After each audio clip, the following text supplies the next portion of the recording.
I was muted. Hello. Can you hear Hello. me? Hello, scouted boys. Hello, John. How are we? Good, thanks. Good. Thanks so much for being here, man. And thank you, Stephen, for being here No problem. at 8 in the morning. 7, only 7. Ah, It's what happens if you live in Australia. That's my fault. Yeah. very poor. Very poor. Well, we're waited a little bit for people to get in here, I guess. So we will just start talking. First of all, one thing I want to say before we start talking is that last time I'm new to this, so I didn't interact with chat whatsoever, but I can see the comments and stuff. So if people are out there and want to ask John or Steve some questions, I will pass them on. Or ask Tom some questions. Or ask me a question. You never know what you'll get with me. It might be the smartest thing you've ever heard in your life. Strange things have happened. All right, football boys. I'm obviously joined by the two smartest football minds that I know. So I want to kick things off with the tough questions. John Mackenzie, Xavi Simons, was it offside? Oh. I mean, in real time, it didn't look offside, and then on replay, I just sort of assumed, well, he has influenced the movement of the goalkeeper, so therefore he's interfering with play. And then I saw it again at the end of the game when they slowed it down from behind the goal, and I was like, there's a good 2 or 3 feet between him and Dumfries. I think it probably is offside, but it's incredibly harsh. My favourite bit of commentary was when Jermaine Gina seemed to insinuate that if Mike Maignan wanted to make the case that he was in the way, he should have thrown himself into. Should have done a flying dive into him. With the stuff that I see from English people, I'm so happy we get world feed commentators over here. Is it better over there? It's a little bit better. Although we had Peter Drury for this game. I'm not the biggest fan, but oh yeah, Denzel Dumfries stood like a ancient statue of Rome. Right, I'll let you boys talk actual football, as I think that's what everyone wants to hear out of such auspicious minds. What do you think of the game? Like, it's kind of surprising goalless draw, I guess. What were you expecting to see tonight, Stephen? And did you see it? I was expecting a bit more of an end-to-end kind of game, but the way France set the game up, it was kind of just like the brick wall.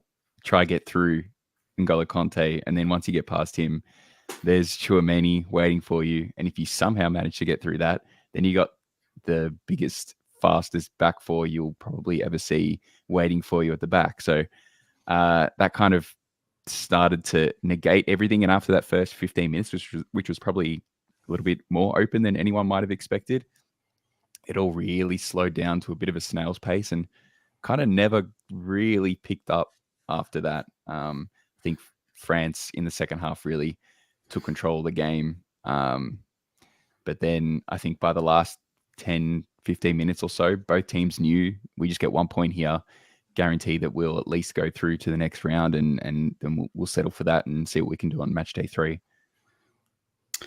John, do you concur? Yeah, I do concur. I think it was it was quite a fun game, really. I think it was one, I think that maybe most people might have felt that the French would just ease their way through. Obviously, we had a couple of very rare Antoine Griezmann misses from what looked like pretty easy chances, which maybe changes the dynamic. And we've already talked about the offside controversial chance as well. I actually had this game down as a 2-1 win to France in points are bad for Tifo, and so I'm treating this as a moral 2-1 to France, because Griezmann should have finished both of those chances, and the offside goal should obviously have counted. So I'm taking the moral victory on that one. But yeah, I think it's what do I think about this game? I think it was a sort of like you said, Stephen, it was by the end, both teams realized that a draw was probably better than risking giving away a goal and losing it in the death. I was impressed by both teams in terms of I thought they were relatively solid. I probably have a bias towards viewing teams in terms of the out of possession in these sorts of tournaments, because I always kind of think if your out of possession is good, then it gives you the bedrock to do well. Well, to not have to do too well in possession, but just defend a lead. And I thought I was impressed by the Netherlands, relatively speaking, given that they're working with Ronald Koeman. But with France, it felt as though they were maybe more dangerous in transition than they were in structured build-up. But again, that's what we come to expect from a team coached by Didier Deschamps. So I thought it was a relatively fun game, really, for a group stage game. And hopefully we'll get a few more of those kinds of fixtures later on in the tournament. I think the added jeopardy will make them a little bit more exciting towards the end. But I think we're well set up to have a few quite fun matchups. And I think there's a bit in there for Netherlands as well, because I like the changes. I like getting Xavi Simons into the center of the pitch, because he's just this do-it-all kind of fulcrum in the middle there. And then Frimpong is probably just like the toughest matchup for him, because he can't really take advantage of the electric pace, because he's got the equally quick Teo Hernandez marking him. And we kind of saw that when he almost went through really early in the game, and the person that was the covering defender happened to be Teo Hernandez, and was probably the only person on the pitch that would have caught him. But yeah, I think the changes were interesting. I think we should probably see that look going forward. I still think there's a chance that Weghorst could come in and start, because he just looks a lot more natural there than Depay does. And Depay tried to do some nice little hold-up things at times, and he was backing into the centre-backs. But I think it's just more natural for Weghorst. And then you also open up some different things like Cody Gakpo's ability to cross, which is absolutely top tier. So I think maybe there's a chance to experiment a touch with this last group game now that the Netherlands are going to go through. But I think there's the basis and the fundamentals are there for a decent run. It was kind of a little bit of a mirror match in a sense that both teams started without their big boy nines, and instead went with Depay and was it Griezmann playing through the middle? Thuram up front, playing through the middle. Yeah. And then, so Netherlands last time out, they didn't play with Frimpong out wide, right? So he came in to give them a little bit more width. I don't really know where I'm going with this, but I just want tactically, maybe any more thoughts at all. Yeah, I mean, as Stephen's mentioned, it's quite a different setup for what they did in the first game. They had Schouten and Veerman in the first game in the double pivot, with Reinders in front of them, and then they've obviously dropped Reinders slightly deeper in this game and moved Simons, as Stephen said, centrally. Who did they play on the right in the last game? It was Xavi Simons was on the right. Simons. So they've moved Simons from there, and they brought Frimpong in.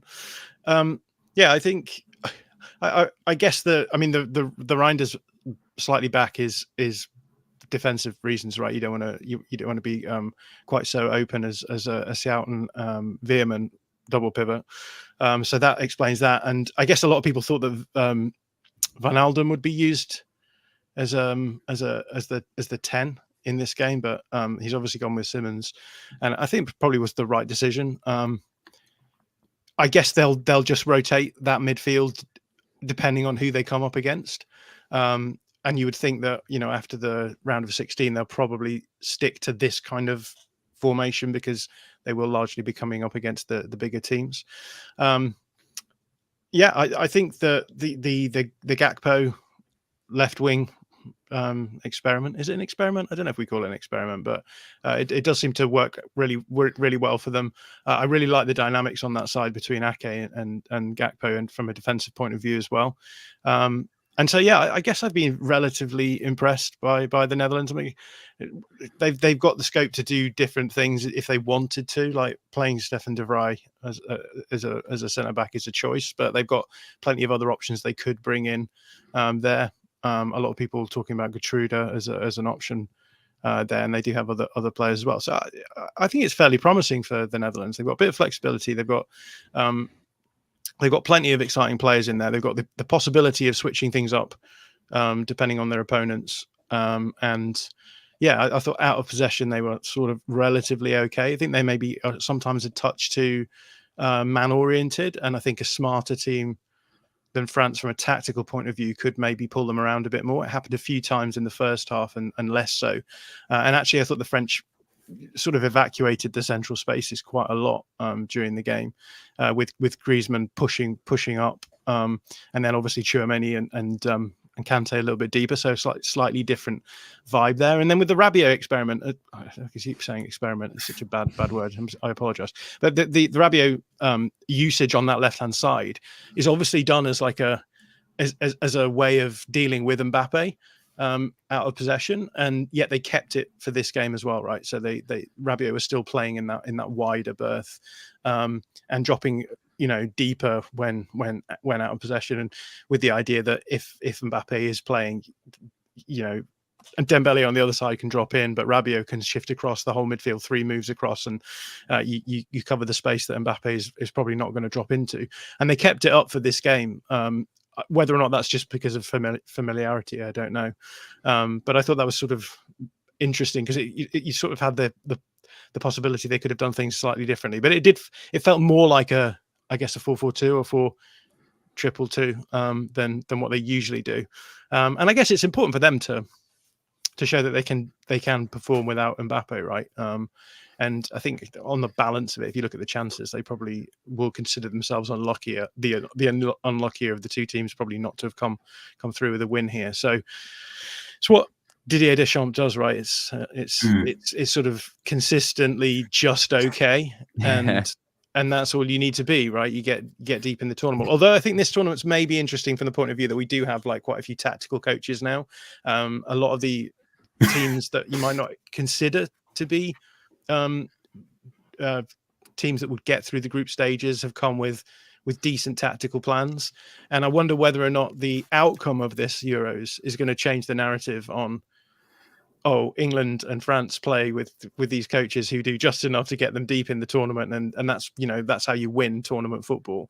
Whether or not we actually see maybe France and England struggling a bit more earlier on, and I mean we've already seen England struggling so far. So I wonder whether or not that is going to just prompt a narrative shift to, all teams now need to try and find the next Julian Nagelsmann who's willing to take a sabbatical in international football, and this is the way forward. I don't think that's necessarily a plausible narrative. I think that it will be outcome bias one way or the other. And if France win again, or a team that they play just good enough to allow their star players to play, a team like that wins, then the narrative will very much be like, well, we've had all of these smart coaches and the team that won it was the team that did just enough. So but I do think it is interesting. It does feel to me like maybe a more tactical tournament than ones we've seen previously. Big Mad Andy in the chat says the Rabiot experience. So I want to use that when I saw it. Yeah, okay. I apologize for experiment. Sorry. I've seen more Adrien Rabiot games in the last 3 or 4 years than anyone should ever have to watch in their entire lives.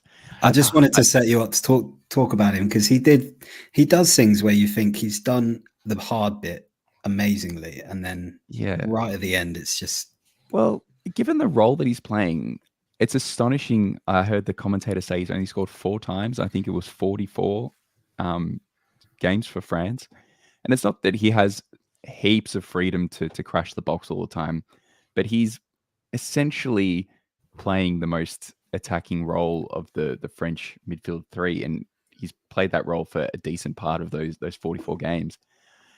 I think with Tchouaméni and Kante, if they just had that third player had just a little bit of creativity, and that's why the experiment that I want to see happen is him take out Rabiot, throw in Griezmann into the midfield again, as he has been doing, play Mbappe, and then just let him cook and see what crazy things that they could come up with.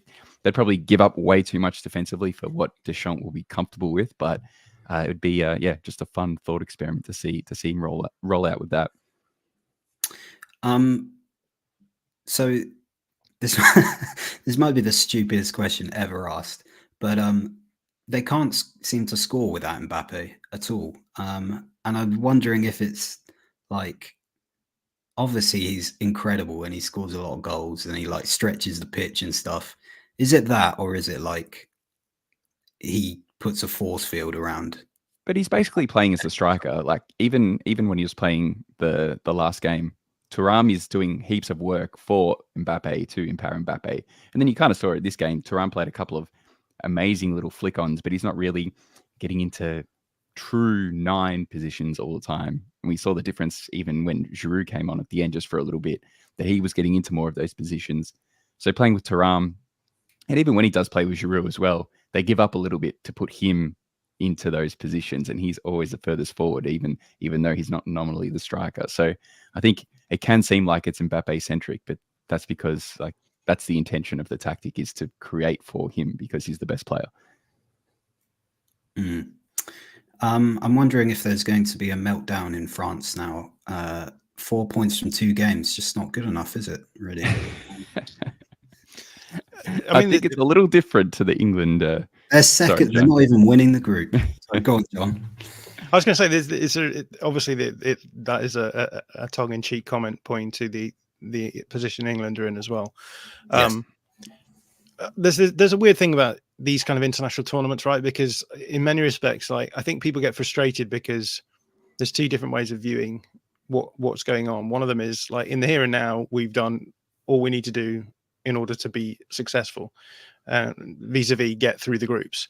And then there's another group of people who view it very differently, which is the group stages are a given and they're a precursor to a deeper tournament where you're going to the knockout stages and have to do well. I think it's funny because a couple of my colleagues, I think, get quite frustrated by a lot of the discourse that's around England. And no doubt a lot of people do, but this idea that people should only think of things one way or the other, I think I find kind of disingenuous, because for me, it is sort of a quantum situation, right? Where you can view England as a particle or as a wave, and both of those views are valid. So yes, England have done enough, France have done enough to get through the group stages. That is important, and that is what you need to do at tournament football. But you can also view it the other way, as a particle or a wave. I can't remember which one I said first, but you get the point. They have to perform in the knockout stages, right? And from what we've seen from England, certainly, I think we can argue the toss with France. I think France play this way and win. They have good players and play well enough that they can get something out of it. I think maybe a bit more concern about England because they've looked actively poor for long stretches of the games they've played so far, and I guess that becomes a worry. Yes, they've done enough to get through the group stages, but there comes a worry when you get through the group stages into the knockout tournament, and suddenly you're in a scenario where if you play like you play against Denmark, against a better side, or even if you play like Denmark as they did against Denmark, there was the possibility that if that was a knockout game, it could have gone the wrong way for them. So for me, it's just that's the nature of tournament football. I think it's not just good enough to get as far as you can. There is also that other way of viewing things, which is on the basis of what we've seen so far from England, is it good enough? And the answer is probably not, which causes a worry. And so you get the sort of bifurcation of like Southgate out on the one hand, and then on the other hand, people saying, well, he's done exactly what is needed of him. You've just got to let him get on with it, and England will go deep again. So yeah, I do find it an interesting phenomenon. Tom, you clearly find this discourse quite frustrating. So I'm guessing you're on the Southgate in side of the dichotomy, are you? No, please don't paint me with that brush that fast. I've been writing about England today, so it's all very fresh in my mind. I just don't really know where to start. Obviously with Southgate, there are 2 sides to it. There's like the cultural half and the on the on-pitch half. And the cultural side of England was a disaster when he took over, and now it's reportedly not. So happy days, he's fixed that. And then for years, obviously, we've known that his tactical stuff is not as progressive, I guess, as people want it to be. And then there's obviously the argument where you don't need to be progressive to win a tournament, etc., etc. and we've been round in the same circles for years. I think at the moment, everything has got bigger because, or the discourse is even worse than ever, because I think people can look at England and do the armchair tactics thing and be pretty, like, the issues are glaringly obvious, right? Like, everyone can see that you have the best long passer in the world on the pitch and he's got nothing to aim at. Everyone can see that playing a right-footed left back with Phil Foden ahead of him, you just created a black hole on the left-hand side. And then, you know, et cetera, et cetera. So, yeah, I don't know. You got me started on England now, and I won't stop. So we'll stay here, and I want to just to jump in from a non-England fan perspective. I think the difference between England and France is France, people might not always like it, and it might not always be the prettiest, but Deschamps knows what he's been doing. He's been doing it for a long time, and it's been extremely successful. Southgate, it's got to this stage of the tournament, and he was probably a little bit too honest, where he basically almost said he doesn't know, with the Calvin Phillips and the midfield situation, he doesn't know like what he wants to do or how he replaces Calvin Phillips. It's like, brother, what have you been doing for the last 2 years or the last 3 years? Like, you got the biggest talent pool just about of any nation in this tournament, and you can't work out how to put two midfielders on the park that work together after all these friendlies, after all these games. So that's the concern, is that he's only got one group game left, and he doesn't know what any solution looks like at this point. I would like to point out that I'm not an England fan either. The insinuation from Stephen. Apologies. I'd like to distance myself. I hear the accent. I hear the accent sometimes, and no. There's I totally agree with you. Flying around tonight. I'm Southgate. You live there. It's bad enough. Yeah. 5 minutes ago, John was talking about quantum physics, and now we're doing insults. This is what England discussion brings out of us. It could be worse. Could be me after watching Italy last night. So. Yeah, I want to stay on England for a little bit, because I think there's quite a lot to say here, and we will definitely talk about Italy and Spain. People are commenting. The people are commenting. Just to follow on from what Stephen was saying, though, I totally agree. I think what it is that Deschamps does is he puts out a sort of passable team that plays sort of fairly on progressive football, but they have the players that the system is good enough to make the team the sum of its parts. The sum of its parts are really good, so it's still a really good team. Could you probably bring in a manager who gets more than the sum of the parts out of that team? Probably, but you don't need to, because they are good at what they do, and it takes them 2 finals. I think it's two World Cup finals and a Euros final as well, right? So it's a successful way of playing, and I think people like to sort of shoehorn Southgate into that kind of model as well, because I think in principle Southgate has the same attitude, right? Which is, you play fairly on progressive football, you stay in games as long as possible, and you rely on the quality of your players to put you ahead.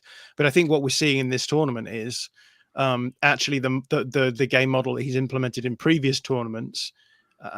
He's still trying to impose that kind of game model onto England, and it's not working because of very specific profile decisions. So that's why he comes out and says, well, I don't have a Calvin Phillips, because what he wants is 2 mobile defensive midfielders who can sort of solve problems in an individual way in the middle, and sort of give a platform for his forwards to do better. And I think the confluence of not actually having 2 defensive midfielders that he can bring on, and then on top of that, some of the issues that you've already mentioned, Tom, in terms of the in possession side of the game, on top of the fact that the players that he usually relies on to bail him out haven't been performing perhaps to the same level.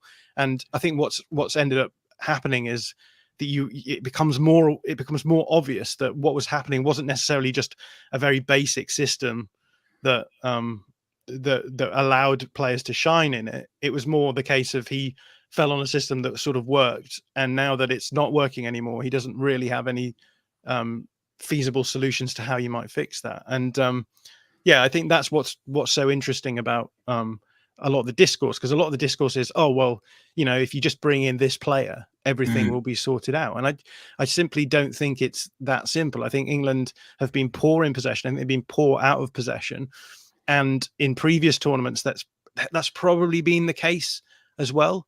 But it's now got to a point where the fine lines that went one way are now going the other way, and on top of that, those sort of profile mismatches, the centre midfield issue, the right-footed left back, as you say, but also there are other problems in this team. Like for example, I put out a video yesterday on the whistle, just saying, everyone, it's very obvious to look at the left-hand side and say this is a problem.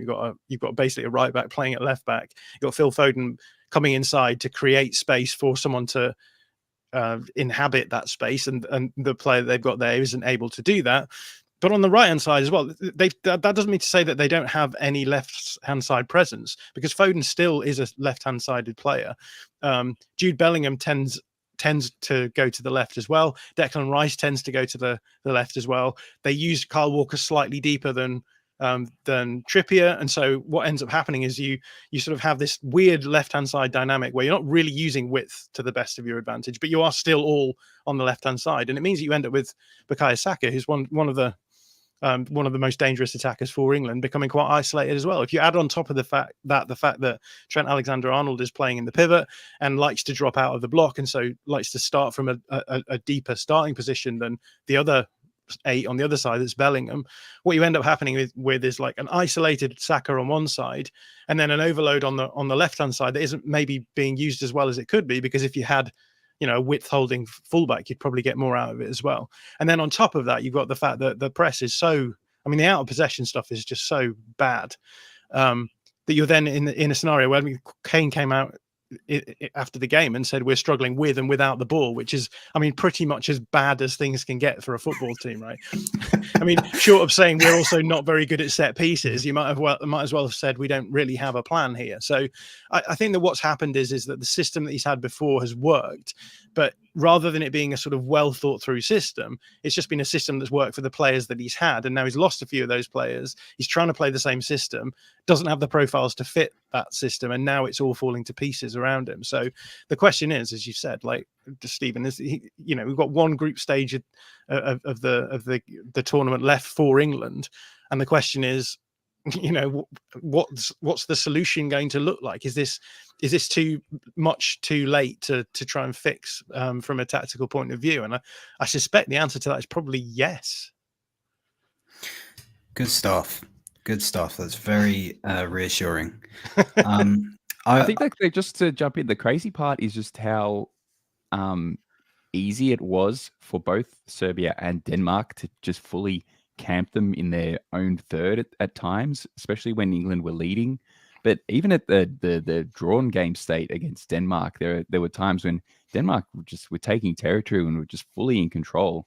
And yeah, it's just bizarre to see that for an England team with this level of players to be defending at the edge of their box, and then from there was just no way out, and the only outlet was Saka for most of the game. And they got Trent maybe 1 or 2 times where he was able to kind of look up, raise his vision and ping one to Saka, and both times I think it looked pretty dangerous. But that's twice in a 90-minute game where you're kind of making that opportunity. It's not quite enough to justify trying to force Trent into that role.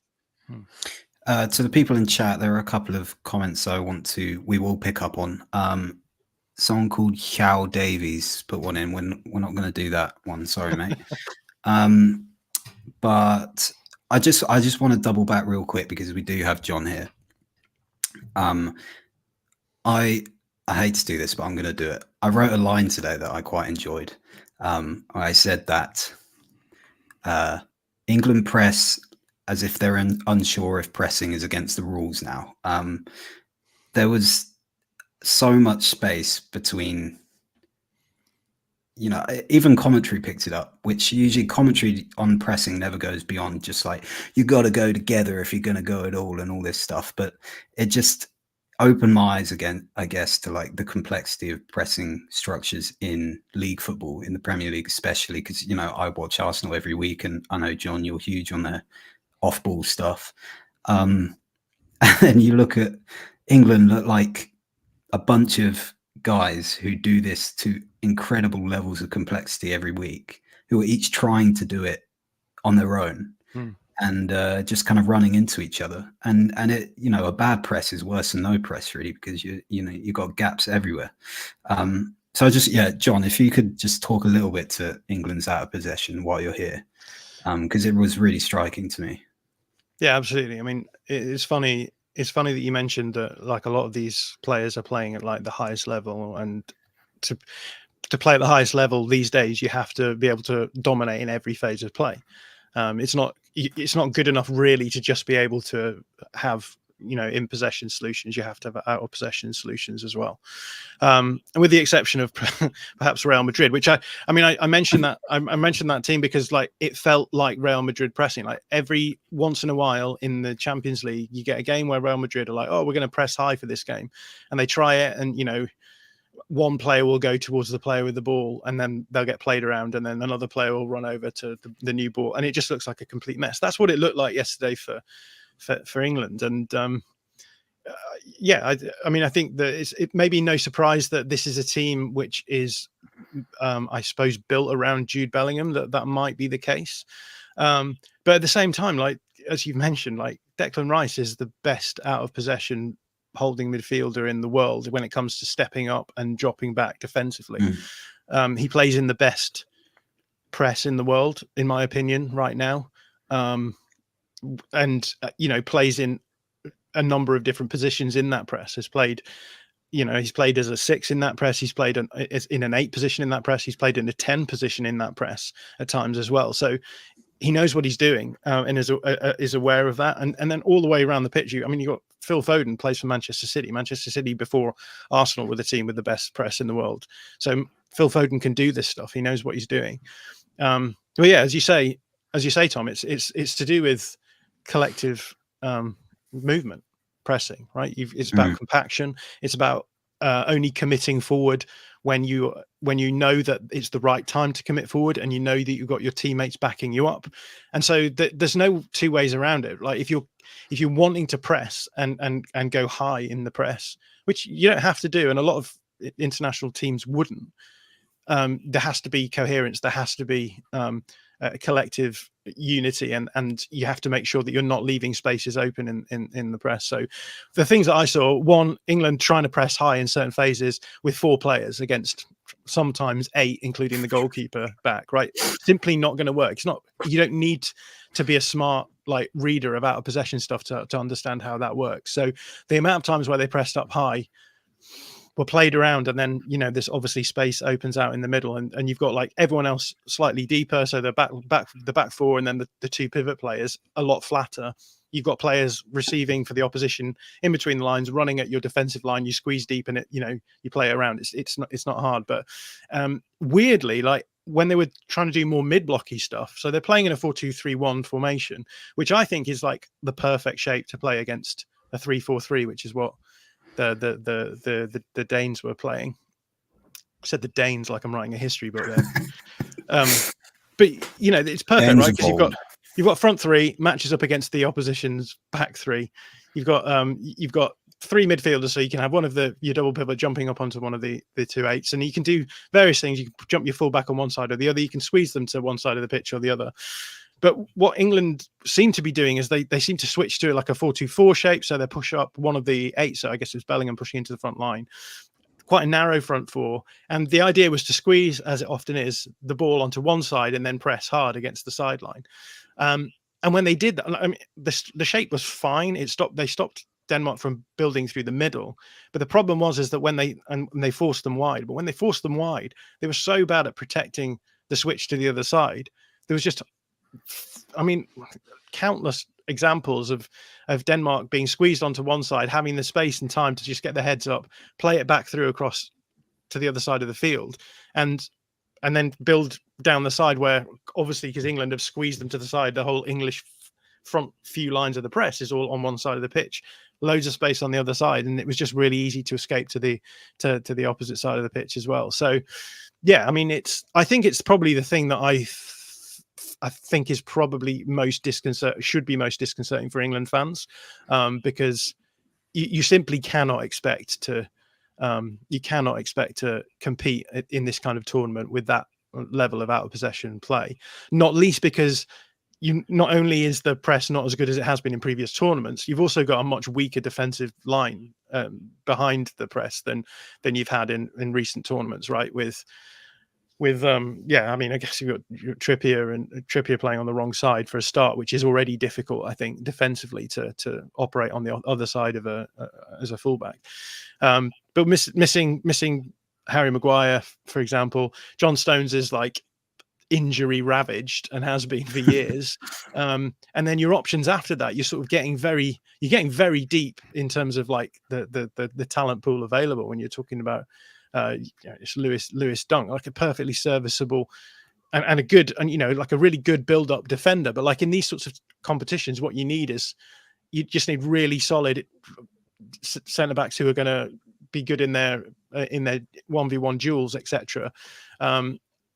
Because that's what it comes down to a lot of the time. So I think this is the most concerning thing for England. But I'll just end by saying that I suppose the best thing about that being the most concerning issue for England is that on paper it should be a fixable problem, because all of those guys, as you said, Tom, can press and know what to do and work in systems where they know what to do. So it should be the case that if there is someone involved in the backroom staff at England who knows how to coordinate a press, then it's something they should be able to do without a huge amount of, there's a difference between having a poor in possession approach, because there's an extent to which you're relying on the quality of the players that you have, and technical quality is something you can't just teach that midway through a tournament. Whereas in this instance, there are fixes. They can change the structure. They can tell the back line. I mean, this is part of the problem, right? Is when they're pressing high, the rest of the team isn't following them. You can force your team to, play up and make sure that your centre midfielders are actually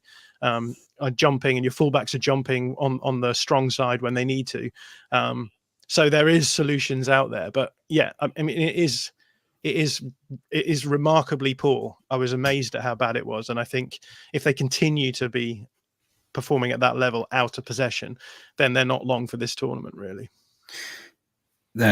Anyone look out on Indeed for a England out of possession job listing, because I guarantee there's no one there, John. You can't. They're some of the best players of this in the world. Like there was, I think, one moment that I distinctly remember where Declan Rice did that thing where he jumps onto the opposing six who's just receiving the ball. And at Arsenal, that's a major trigger when Rice steps forward. Odegaard, Saka, they're all swarming immediately. And just nothing happened. And he just they turned him and moved away. Shocking. Stephen, how do we fix England? And if you wanted to talk about Italy afterwards, which I do, keep it relatively brief. I think you've got to get Trent out of midfield. I'd put him to right back. I don't know how far Luke Shaw is away, but he would be a very welcome addition back into the team. And man, I don't know. I guess you got a free hit at what you want to look at with a midfield duo. He's going to play Conor Gallagher next to Rice next game, and that's going to be that. I would love to see him try Adam Wharton at least off the bench, just to get a look at what that might be able to do. Scouted footballs, Adam Wharton. Scouted footballs. My mate, Adam Wharton, actually. That's how I introduce him. My boy. I think to South London as well. He's just down the road now. So yeah, I think the someone that's a bit more comfortable receiving at the base of midfield and just being able to relieve pressure. It's just not really Declan Rice's game so much. It's not Trent's game. I think you need that kind of release valve in the middle of the pitch. So yeah, I guess, and also, and you've been big on this, Tom, is having a look at Anthony Gordon on the left, just to, you've got Kane that likes to come deep and spray those balls, and I think it's one of his best attributes. And a lot of people don't like it when he comes deep, and I'm thinking, man, if you've got wingers that are making those kind of inverted runs towards the goal, and you've got him coming deep and he sprays one of those balls out, like that's cash money. So I would be very much interested in that, because then, it's not all reliant on Saka, because sometimes during that Denmark game, it just looked like going through Saka was the only viable avenue towards goal whatsoever. So yeah, he's got one shot really at an experimental game to see what he might be able to come up with, and then roll that into the round of 16. I want to use that little Anthony Gordon reference as a springboard to leap into the Spain-Italy game, because I think that was a game that in many ways was defined by its flying wingers. I'm talking, of course, about Lamine Yamal and Nico Williams, who I thought Nico in particular. Everyone knows how good Lamine Yamal is now, which is absurd because he should be in sixth form. But Nico Williams was outrageous as well. And I just had a thought about, I feel like it's been a while since we've seen so many, or maybe not, so many great flying wingers kind of.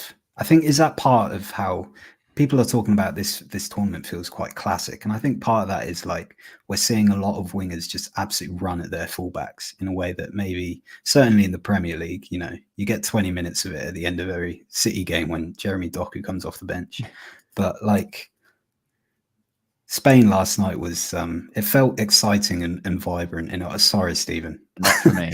Not for me. Yeah. So do you want to walk us through that game then? Spain 2, Italy 0. I don't think there's a huge amount to it.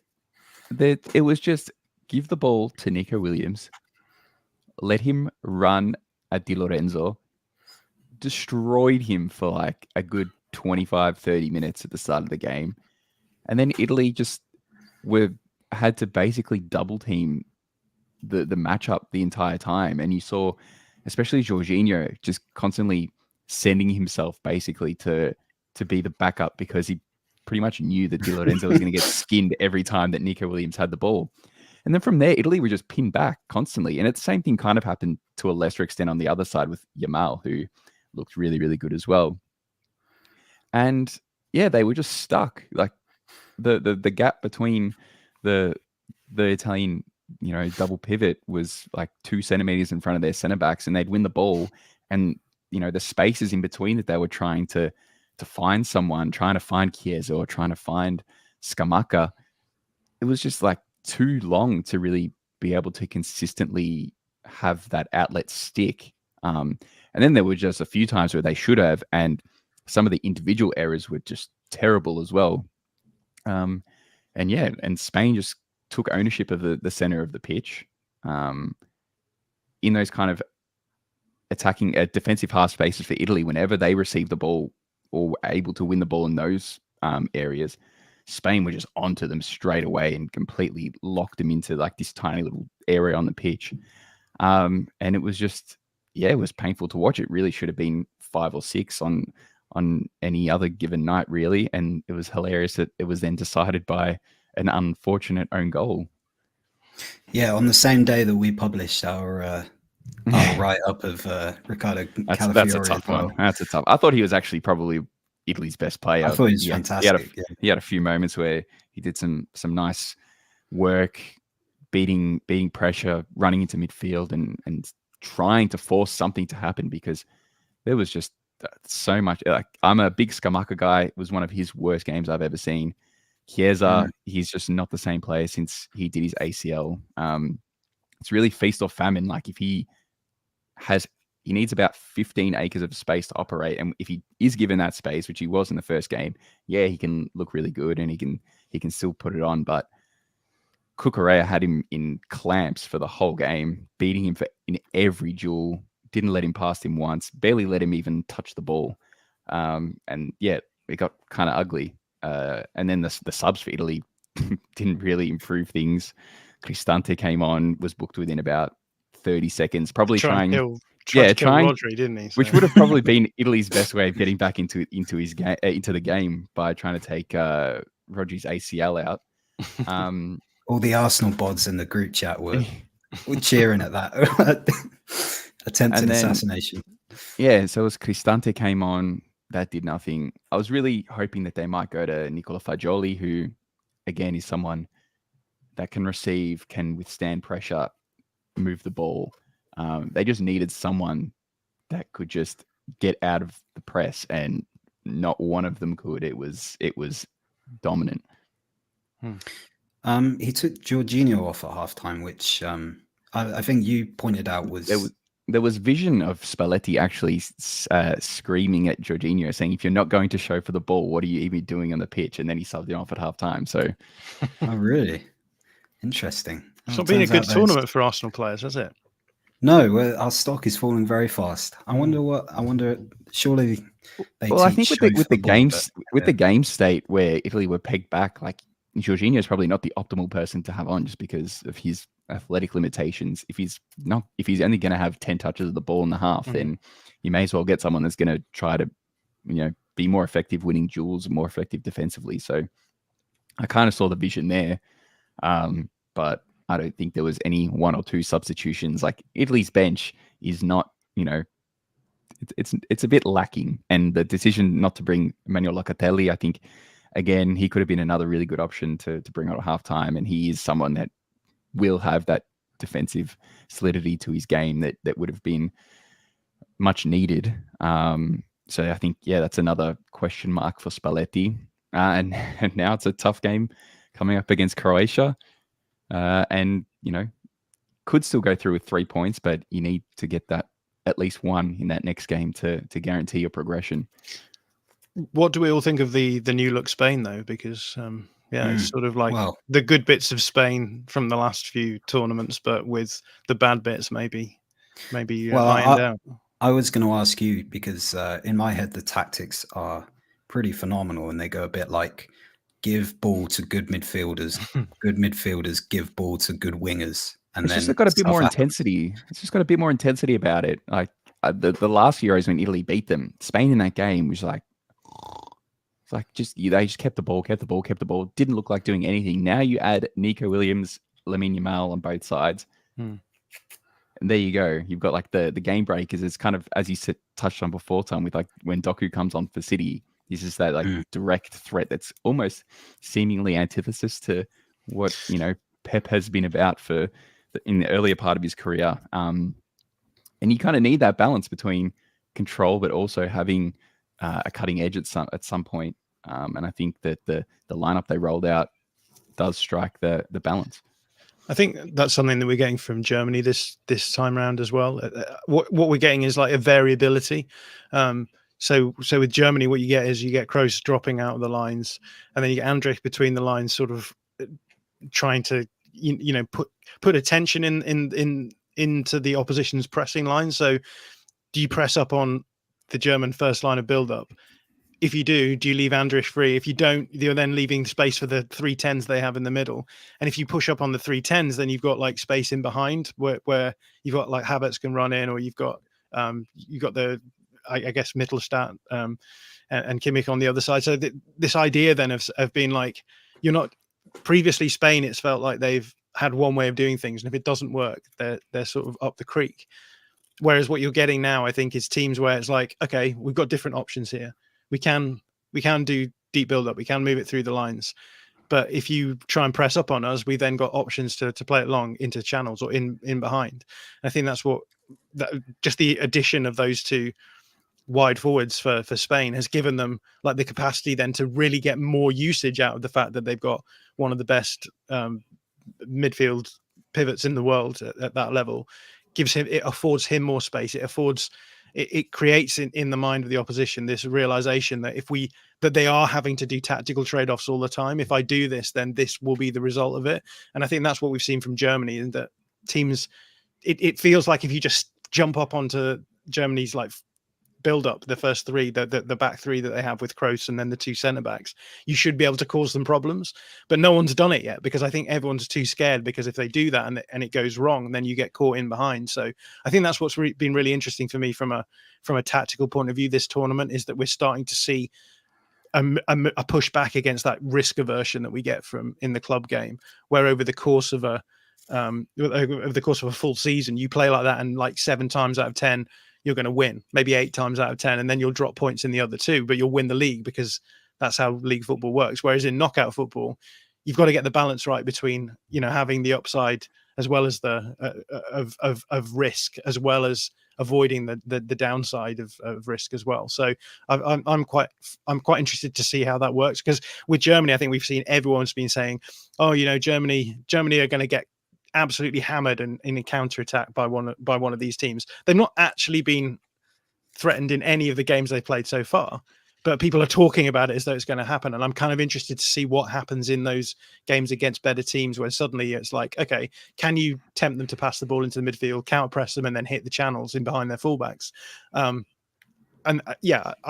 think that's much more fun than what we usually get in tournament football or have in the past, which is just sit deep. The stuff we were talking about with France and England, where it's like, don't take risks and rely on the fact that because of the talent ceiling, you'll probably come out on top if you're England or France. We're now seeing teams being like, oh, let's think about this a bit more tactically and try and pose problems to our opponents, which, yes, okay, we could be risk averse and maybe get through, but let's try and force the issue a little bit more. Is it possible, like physically, to counter press Jamal Musiala? Yeah, well, I mean, I guess the idea would be that you sort of put pressure on the German build-up three, so that they're sort of forced to loft the passes a bit more, or maybe play like rushed passes, and then with the ball in the air, then you've got Wirtz, Musiala, and Gundogan, and I suppose Andrich as well. You're then saying they're receiving the ball in less ideal conditions, and if you can win the ball back in those counter press moments, then because the fullbacks are pushed higher up, there is that space in behind. You've got Kroos on the left hand side. If you can get it in behind the Mittelstadt on that side, then I guess you're in this scenario where you would hope that there's advantages to be found there. But I mean, Julian Nagelsmann's a smart guy, and I guess that he will be thinking in those games, let's make these tactical decisions now, which make it less likely for those things to happen, and there'll be flexibility in the build up. They'll have ways of being able to withstand a high press in those scenarios, etc. So yeah, I think it's really, really fascinating. I'm obviously going to be biased towards a team that has Julian Nagelsmann as a coach to a team that has Didier Deschamps as a coach, just because for me there's more interesting things to look at when you're doing that, right? I enjoy watching great players play, but it's also nice to have a few games where you're like, yeah, actually, you can make the team better than the sum of their parts with some smart tactical ideas as well.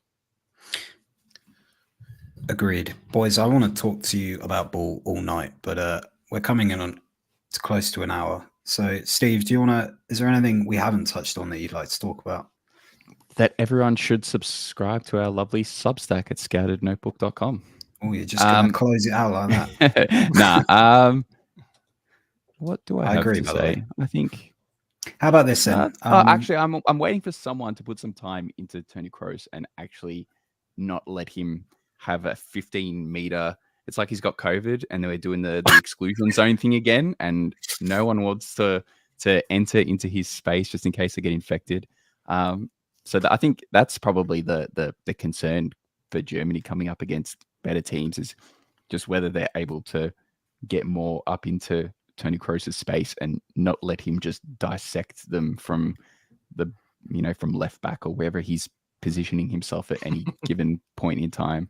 But I think Nagelsmann's doing a great job in freeing him up as well. And Mancini did the similar thing in Euro 2020 with Italy, where it was when Locatelli came into the team a couple of times. He was kind of doing that same thing, almost going towards left back and just having the full view of the pitch to just go, I'm going to hit any single pass I want, and I've got so much space to do it, because if the other team wants to send pressure to me, then I can just play it out and go another way. So yeah, I think that's the watch for Germany against the bigger teams, is how they approach the Kroos question. But yeah, their first two games have been lots of fun. Definitely different to watching England and France, and Italy's second game, which wasn't so good. Agreed. A couple of little things to close things out. Who, in one word, actually, that's it. You can say like when you do these things. Yeah. No. I know you don't, because you like to talk and get all your ideas out. No. Briefly, who has impressed you most, Jonathan Mackenzie?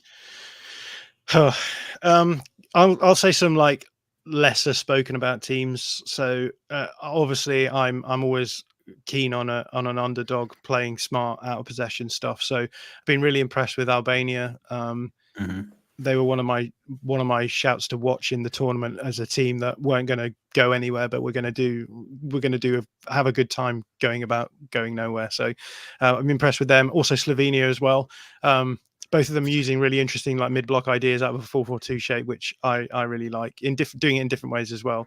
And I said that Albania were going to cause some of the teams in that group to sweat, and I think that's definitely been the case so far. It's mad that they're even in the third place spot right now, and they've got a game against Spain to try and cement themselves in the knockouts. But I'm not got a huge amount. Spain might give up and chill out. Yeah.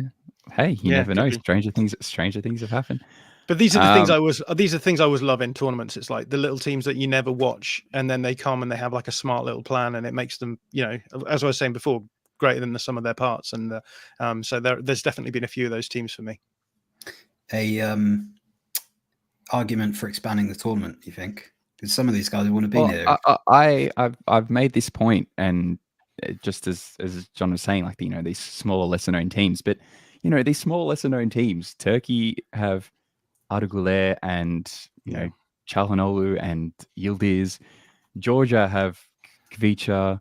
Slovenia have Benjamin Šeško. Like the talent level at these like smaller nations is very, very a lot higher than it was. Like even Albania have like a ton of players in like Serie A playing there, right? It's mad the depth of they've got talent. Aslani who's been pretty good at Inter. They got Jimshiti, who's been fantastic at Atalanta for half a decade now. So the only team to beat Leverkusen this season, right? Exactly. But then to jump in, Tom, on teams that I enjoyed, I actually really did enjoy. I shouldn't say Turkey as well. I should say Turkiye, who just maybe not so much how they played, although I thought they did quite well, but just the interesting talent mix coming at it from a more scouted perspective. I thought Yildiz played really, really well in the opener. Arduguler didn't have a huge amount of touches, but he had one. He had a huge impact whenever he did have the ball. It's just what he does. It's just what he does, right? Ferdi Kaliolu at left back was good fun to watch. Çalhanoğlu is always a baller. So yeah, they've been a fun one for me, and I think they will get the winner of this Netherlands-France group if they come second behind Portugal, which would be probably expected. And so that's not an easy out for France or the Netherlands in the round of 16 if they have to play Turkey. The dark horses are cooking. Cool. John, I don't love that you started that by saying the one team England has left to play in the groups are doing good tactics. That's it won't take a lot to outthink Gareth Southgate. Very final question, because we did this last time and we haven't actually streamed since Sunday, Stephen. So it's been a full working week of football. Favorite moment since Sunday, and I'm going to start because I'm in charge, and I'm just going to say Arduguler scoring that screamer, because I actually thought the stadium was going to fall over, and it was raining, and beautiful cinema, as Martin Scorsese would say. This is cinema. That's what I thought. John, favorite moment?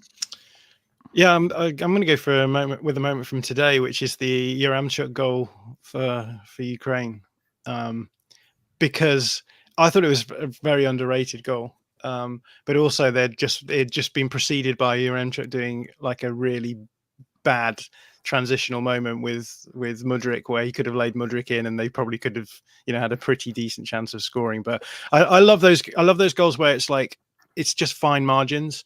Everything has to go right in order for the goal to go in. So the chip is perfect, the run is perfect, the touch is perfect, and then he's able to manipulate the ball super quick before the goalkeeper can really respond. And so I think for me it was a very sort of I don't know, almost like a France '98 kind of goal. I guess, a pale imitation of the Bergkamp goal. But like, we don't see many of those goals anymore where the ball is chipped over, the ball's taken down, and then it's a pretty quick shot to get it in, or maybe manipulating the back line as Bergkamp did. We don't see that very much, and I thoroughly enjoyed it, and it felt as though it went a little bit. I mean, I say this, I often watch games without the commentary on, and then just assume that no one's talking about it because I can't hear it. So maybe it was really lauded on the commentary, but yeah, I really enjoyed that one. I've changed my mind. Sorry, Steve, before you say yours, I've changed my mind. My favourite moment was when Adrian Rabiot went through on goal and then decided to pass it to behind Antoine Griezmann, who then promptly fell over. I love moments like that. I love multi-millionaire professional footballers not having a clue what they're supposed to do. Brilliant. Stephen, your favourite moment? I love these Balkan derbies, and so I was extremely keen for Croatia Albania, and that late equalizer was absolutely fantastic. Not just because of the state of the game, but also because I can't even remember the guy's name, to be honest. Came on and he'd scored an own goal earlier. Gasula, wasn't it? That's Klaus Gasula of Bundesliga fame. And that's why I don't know him. Know who he is. But I think he's got the record number of yellow cards or something in a season in the Bundesliga potentially. No, that's Balkan heritage.